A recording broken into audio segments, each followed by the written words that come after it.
All right, guys, welcome back to another episode of Q&A with Coach Trey, formerly known as Tips with Trey, whatever we want to call it. So this is our weekly Q&A we do at 3 p.m. Sometimes we can do it live on Facebook, but sometimes our internet is bad, and so we just record it and then post it later. Sometimes it's all very technical. But either way, you guys can submit questions, and you guys can do that at our Facebook group. If you guys go to connectrunclub.com/Facebook, you can find them there. Yep. But this week, we're talking about water, hydration. You've got some right there. Cheers, my good friend. Yeah. Mm-hmm. You've got the Connect Run Club mug. I do. I have like a Connect one. So, yeah.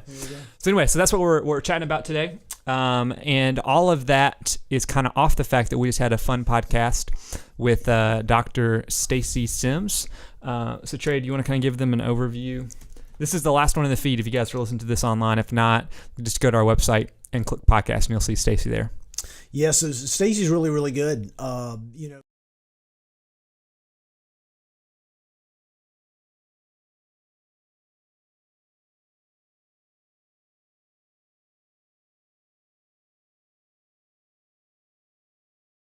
There's that. Yeah.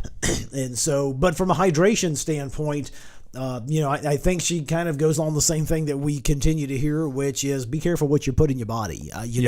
So much junk out there, and you just have to be careful what you put in your body. And I think from a hydration standpoint, I just try and keep it simple. And I think you're this way as well. And, I don't think you have to. I don't think you have to go for all the sugary stuff. I don't think you have to go for all the chemicals. I think you just keep it simple. And so I love kind of hearing her terminology and things that she says. I'm sure she doesn't make people at a couple establishments who have some very sugary stuff they put in bottles. I'm sure she doesn't make them happy, just like Dr. Timothy Noakes doesn't. And she had a great article a little while ago on Outside. I think it's Outside Magazine talking about nutrition and hydration and everything. So a little bit controversial, but it's a fun one. So check that one out. Dr. Stacy Sims, she was at Stanford, but she's not anymore. And she's doing some more research. But anyway, so we've got some questions that we wanted to throw your guys' way. Or throw Trey's way, but again, you guys can ask those to us, and we ask them each week. These are all coming from our group. So Trey, the first one, this one's coming from Bruno Lambert, who's got a half marathon this Sunday. He says, I've got a half marathon next Sunday, but I feel like I can't recover from the 12 miles 2 weeks ago. My calves are killing me. Did a 7 mile today, and I'm probably done for the week. Calves are tight and they hurt. Any advice? And I'm guessing he is not from the U.S. because he also put kilometers in there. Yeah. And maybe even if you want to take it not as specific as his question, but just how do you know when you're too sore? Like how do you know when you should adjust your training because you think you're overtraining? Well, that's an excellent question right there. Yeah. That's good, Brandon. First of all, yes, I was hoping he was not from around here. A half marathon in the summertime, I was thinking, no, not fun. Best of luck to you. Best of luck to you. But yeah, it's a really good question. And, I was looking at the mileage you were doing 2 weeks prior, and, especially if you've never done a half marathon, I don't know, 12 seems like it's right on the border of going a long ways. A lot of athletes that I train, I usually kind of cap out, especially to their first half marathon at kind of the 10 or 11 mile mark. You certainly could do more, but reality is the thing you do have to be careful with, and I do love and follow Dr. Jack Daniels, and he always talks about the law of diminishing return. And the longer you go, the more chance for injury. So I'm not exactly sure what your pace was, but that certainly could happen. And here's what I do know: if you're running 12 miles, then if you haven't run 12 miles before, then certainly you're going to feel some aches and pains that you haven't before. I think the thing you have to be careful about is being able to identify and know the difference between an ache and pain and the difference between just general soreness. And what concerns me is that if this soreness and this pain has been around for a while, because it sounds to me more like pain and less like soreness. I'm not sure, but it kind of sticking around. A couple of ways I would hit yours, though, in particular, before we kind of jump into overtraining. I would certainly start icing this thing. Icing is certainly going to help if you can get access to a foam roller or the stick. If not, You can use some kind of just kind of self-massage with a tennis ball or something like that, but I would start working that thing out. The other thing I would be very mindful of is what you're doing after your run. Don't just get back into the car and go away, but do some dynamic stretching after, do some dynamic stretching before. All of these things that you're not doing are going to have an impact on you the next week. And so not sure what your what your post-run regimen is, but just make sure you're not stopping and jumping in the car. Make sure you spend 10 or 15 minutes cooling down and getting those muscles warmed down. So those are a couple of things that could help you immediately. But for the rest of us, this is probably, in fact, I think we talked about this week when I came back about, I guess maybe it was John we were talking with, who John's logged some serious miles. And there are people out there like John who can hammer away at it. And then there's people who, I'm not John, I guarantee it. Now I've logged some high mileage weeks, but the 70 has been one of my tops ever. I never approach 70 usually. And so I know I have to manage myself. And so the thing I always do come back to, and think of it as a growth curve. If you think about your running ability, there is always going to be a growth curve. And I'm like, I don't think you have to keep doing the same thing over and over, week in, week out. That's where I think you mix it up. And you know what? Instead of doing a 12-mile run, you know what I would have preference of? What's that? I would have preference doing a 9-mile run with the last 5 or 6 miles at race pace. Gotcha.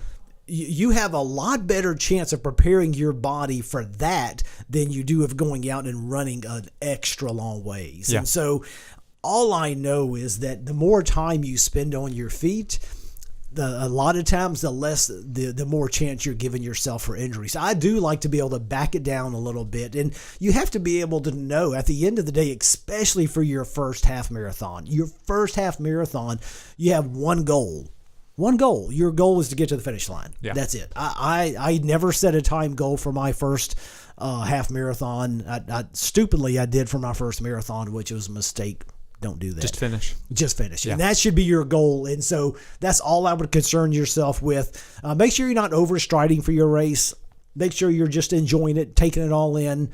But I'm one who is like, hey, what is the best result you can possibly get on the least amount of work? Because I went from running 7 days a week to now I'm a 4 to 5 day a week guy, just because I know, hey, I want to stay healthy and I can get just as much out of those 4 to 5 days if I do them right. Because someone like me and someone like Dr. Jack Daniels, they're not telling you you're going to go from 40 miles a week to 14. No, they're saying we can get you to doing more on those 4 to 5 days a week than you're doing on 6 or 7, right, and stay healthier. Yeah. All right. Well, let's jump right into our next question. This is from Gregory. He's saying, how about a nutrition-oriented question? What are your thoughts on fish oil for middle-aged joint health? This is very specific, so I'm looking forward to hearing you answer this one. What have you got on this one, Brandon? I'm just curious. What's your take on fish oil? I don't have too much take on fish oil. So now, this is interesting. First of all, I am not a nutritionist. I am not a dietitian. So this could be a very interesting answer, Greg.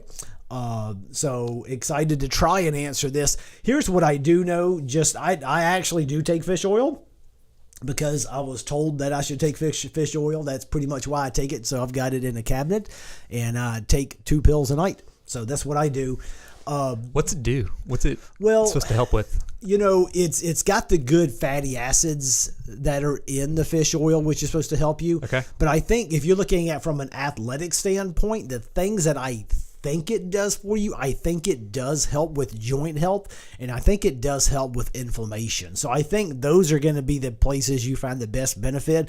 Because Gregor, if you're like me, as you approach my age and our age, yes, as you get up in the mornings, your knees are like, oh my goodness gracious. So I actually take a couple of things. There is another supplement that I take. I put it in some milk and shake it up and take it each night. I don't even remember what it is. It's got some stuff in there just to help you with your joints. Taking all kinds of stuff. You just take stuff. But then I take the fish oil. Yeah. And I can usually tell if I'm consistent on some of my supplements, I can usually tell a pretty good difference. Again, gotcha. I'm not a fish oil expert, but I will say, as far as a couple things that I think it does help with, I think it does help with inflammation, and I think it does help with your joint health overall. I think you will notice a pretty good difference. And hey, look, reality is, as you age, this is what you have to be aware of, I think, on two fronts. I think, number one, you have to know what you can do from a training perspective. So, if I look at what I was doing 5 years ago, Brandon, I'm running now currently because of my back thing. I'm not, but I currently run further every day than I ever did. Okay. But I also don't run higher mileage than I was running 5 years ago. Okay. So where I was maybe averaging 40 weeks 5 years ago, I'm still averaging about that, but I'm running fewer days. So my long runs and all of my basic runs are increasing, but I'm cutting back a day to make sure I stay healthy. So that's one. And then, anything that you can do from a nutrition or kind of supplementation, you've got to find something that works for you. Some of the stuff, I'm not sure whether it works or not, but I've heard nothing but good things about fish oil, especially as you age. I think is something that's important for you. So that's good. There you go. Well, sweet. Well, we had one other question that we put out on the group this week, and we do some fun would you rather questions. So I thought we'd have this one at the very end. Let's do it. And I don't have it up there, but I'll ask you. Did you answer it? Did you see it up there on the group? I think I saw it, but I didn't answer it. And when you told me I might answer it, then that's the reason I held off. Okay, gotcha. Because I've got a long answer. All right, so here's the deal. Would you rather run with someone who can't stop talking or run with someone who never talks the entire time? That's a tough one. And here's the thing. I'm a natural introvert. Yeah. But I can't handle silence but so long. How long would you run before you had to say something? Okay, okay, nobody say this. Don't tell anybody this, but I actually talk to myself when I run. So I already talk to myself. Nobody's listening to this. Nobody's listening to this, thank goodness. But I talk to myself already. So you're crazy. So there's that. Yes. Right. I'll do tell you. Do you answer yourself? Because I've heard that. Yes. You're crazy. You're not crazy if you talk to yourself, but there might be something wrong if you're answering yourself talking. I have answered so myself. you have a two-way conversation. I do have a two-way conversation. I need to run with you more. And I talk to myself in third person while I run too. That's good. That's good. I do talk to Trey. So let me tell you a quick story. Hold on. Okay. I talk to Trey. Give me an example. Like have a conversation. Like what would you do? Like Trey, watch out for the car. What are you thinking? Okay, gotcha. Stuff like that. You know. But then I ask myself questions. I do ask myself questions from time to time. So I can provide for an entertaining run. So which one would you pick though, if you had to pick? Because it sounds like you're already running with someone else. Yeah, even if it's I just would you. It would probably bother me more if I ran with someone and we never talked. Okay. Never talked. Because I've got a good running buddy of mine in Jefferson, and we're both very serious. I mean, and you've actually, he's raced some of our races, and he's serious. But me and him talk during speed work. We talk during everything. And honestly, he is as good of a friend as I've ever had, and he's as good as competition as I've ever had, and iron sharpens iron.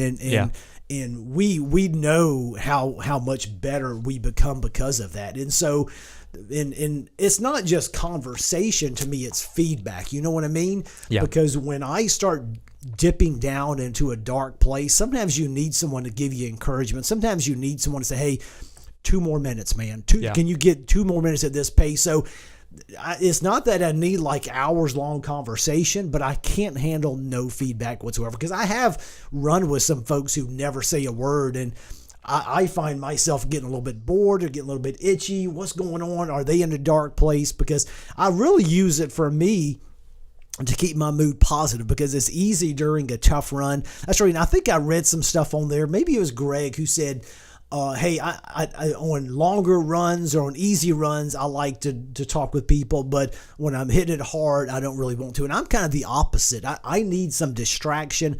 Guys, if you are listening to this on the podcast, check us out on Facebook, as well as join the Strava group, because a lot more information is going to be going out about it. But go ahead and join the group. Go ahead and get your information synced up and see all the other folks are running.